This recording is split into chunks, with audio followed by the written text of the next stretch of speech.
नमस्कार, मैं हूं संदीप नेहरा। आप देख रहे हैं सनवाणी। एक ऑफलाइन वैकेंसी आर्मी में आई है, उसके बारे में मैं बताना चाहता हूँ। ये किन किन के लिए है? ये आपके 10th से स्टार्ट होने वाले बच्चों के लिए, 10th 12th जो भी है, 10th से ऊपर जितने भी है उनके लिए ये क्या है, ऑफलाइन वैकेंसी है। कहाँ निकली है? देखो ऊपर लिखा गया government of India, ministry of defence यानी रक्षा मंत्रालय के तहत भारत सरकार की जो कि मंत्रालय है उसमें निकली है। ASC यूनिट ऑफ 71 सब area headquarter northern command recruitment notice, यानी जो ASC बटालियन है, जो आर्मी की एक शाखा होती है ASC, उसके अंदर ये वैकेंसीज निकली हैं। तो ये क्या कह रहा है, application are invited from eligible Indian nationals, यानी क्या है, मेल कैंडिडेट। केवल किन के लिए है ये? मेल कैंडिडेट यानी पुरुषों के लिए ही है। तो इसको फिलअप करने के लिए वैकेंसीज है, कौन कौन सी इनको निकाली गई है। नॉर्थन कमांड में 71 सब एरिया इसको बोलते हैं, यूनिट है एक ASC की। देखना, इसमें सबसे पहले वैकेंसी दिखाई गई है, जॉब दिखाई गई है सिविलियन मोटर ड्राइवर की। सिविलियन मोटर ड्राइवर यानी ऑर्डिनरी ग्रेड, साधारण ग्रेड का जो सिविलियन जो मोटर ड्राइवर यानी ड्राइवर की वैकेंसी निकली है। 27 वैकेंसी है टोटल, जिसमें से 10% किन के लिए रिजर्व है? एक्स सर्विसमैन के लिए है। बताई गई इसमें आपकी पे भी बताई गई है कि आपको कितने रुपए वहाँ मिलेंगे, यानी सब कुछ बताया गया है।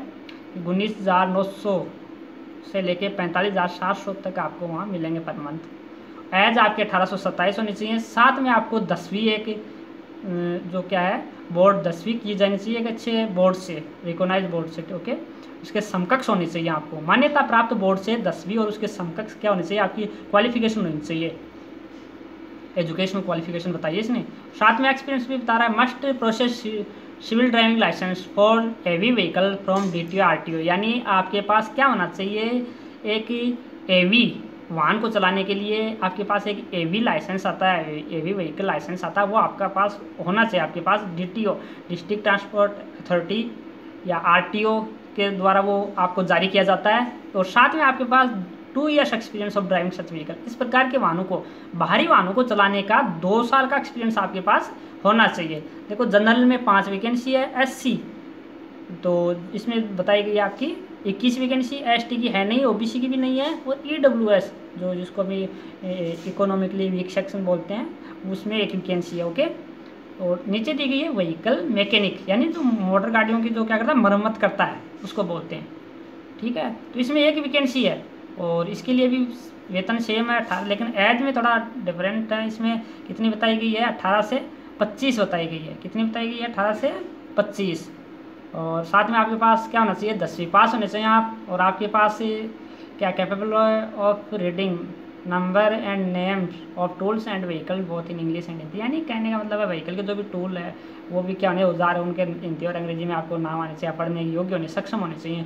और साथ में 1 year experience of this trade, यानी साथ में 1 साल का अनुभव भी आपके पास इसमें होना चाहिए इस ट्रेड का। ओके, तो ये ट्रेड मतलब इसमें काम क्या होना चाहिए। कई बार इसमें ITI भी मांगते हैं। ओके, तो देखो इसमें तो ITI तो दे नहीं रखी। और ये SC की वैकेंसी है एक। अब है फायरमैन। फायरमैन की 3 वैकेंसी हैं, वेतन सेम है, उम्र भी 18 से 25 है। इसमें बता के रखे 10वीं पास होना चाहिए एक तो बंदा, मान्यता प्राप्त बोर्ड से क्या होना चाहिए? 10वीं पास होना चाहिए या इसके समकक्ष होना चाहिए। और साथ में देखो इसमें कुछ एक और चीज़ें भी बता रखी हैं, यानी कि must be convent with the use and maintenance of all type of जो क्या होती है, आग बुझाने, अग्निशमक, यानी फायरमैन होता है क्या है, जो आग बुझाने, आग पर काबू पाने का काम करता है, वही होता है। तो उसको इनकी चीज़ जो औजार है, टूल्स है, उनके बारे में नॉलेज उसको होना चाहिए, आग बुझाने का उसके पास थोड़ा बहुत अनुभव होना चाहिए। कहने का मतलब ये है। ठीक है, तो उनको अगर वो जानता है उसके बाद उसको ट्रेनिंग वगैरह थोड़ी बहुत लेनी पड़ती है इसमें। ठीक है, और साथ में क्या कह रहा है? फर्स्ट एड यानी प्राथमिक जो चिकित्सा है, फायर फाइटिंग, यानी इस प्रकार के काम को करने पड़ते हैं। आग पर काबू पाने के लिए आपको आग के अंदर लड़ना पड़ता है, आग से आग पर काबू पाने के लिए आग के अंदर जाना पड़ता है। तो ये सारी चीज़ें इसने बता रखी हैं पहले से ही, क्या क्या वहाँ क्या क्या करना पड़ता है। और इसके लिए आपको क्या बताइए, इसमें आपको फिजिकल भी पास करना पड़ता है। फिजिकल में 165 सेंटीमीटर आपकी विदाउट शूज़ क्या होना चाहिए? ऊंचाई होनी चाहिए। और क्या बता रखा है इसने? बोलेगा 2.5 centimetre in height shall be allowed for members of scheduled tribals, यानी ST की बात कर रहा है। चेस्ट इन क्या है? 81.5 सेंटीमीटर, यह आपका चेस्ट है 81.5, और फुलाने के बाद आपको कितना हो जाना चाहिए? 85 सेंटीमीटर होना चाहिए, साथ में वेट होना चाहिए 50 किग्रा। और इसमें देखो SC के अंदर 1 वैकेंसी है, ST के अंदर 2 वैकेंसी है। SC ST की है, जनरल OBC तो वैकेंसी ही नहीं है फायरमैन में। अब देखो लेबर की वैकेंसी है, जो क्या होता है मजदूर होता है, उसकी भी निकली हुई है। तो इसमें भी ये 10th मांग रखा है, इसमें और कुछ नहीं। हाँ, इसमें वेतन थोड़ा कम है, 18,000 से 41,100 बता रखा है, 18 से 25। तो इसमें टोटल 10 वैकेंसी है, और इसमें से 10% एक्स सर्विसमैन के रिजर्व होगी, तो एक पोस्ट तो एक्स सर्विसमैन के रिजर्व हो गई है। ओके, एक्स सर्विसमैन जो क्या होता है, जो रिटायरमेंट लेता है सेना से, वो होता है एक्स सर्विसमैन, जो पहले नौकरी कर चुका है सेना में, आर्मी में, नेवी में, एयरफोर्स में, वो एक्स सर्विसमैन होता है वहाँ से रिटायर लेने के साथ। ओके, तो इसमें 7 वैकेंसी तो जनरल की है और 3 वैकेंसी OBC की है। इस प्रकार ये 10 वैकेंसीज है। अब ये कारपेंटर यानी जो क्या होता है बड़े हाथी जिसको बोलते हैं, उसकी भी वैकेंसी है, वो 1 वैकेंसी है और वो भी जनरल की है। उसके पास उसको नॉलेज होना चाहिए कारपेंट्री का, यानी बड़े का उसको काम आना चाहिए, और साथ में 10वीं पास, एक मान्यता प्राप्त बोर्ड से उसको 10वीं पास किया होना चाहिए। और इसमें भी वेतन वो 18,000 से 41,100 तक है, और 18 से 25 उम्र है। इसमें सारी चीज़ें दे रखी है। ओके, तो ये फॉर्म है, ये फॉर्म निकले हुए 2-3 दिन हो गए हैं, इसको 21 दिन दे रखा है लास्ट डेट है। और ये ऑफलाइन फॉर्म आपको भर के भेजना है। ओके, तो इसका जो भर के कहाँ भेजना है, इसका जो पता है वो भी दे रखा है।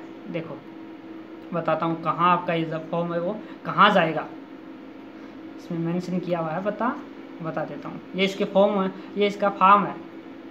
तो ये ऑफलाइन फॉर्म आता है, यहाँ से स्टार्ट होता है। ओके, ये यहाँ से भर के भेजा जाता है पूरा है।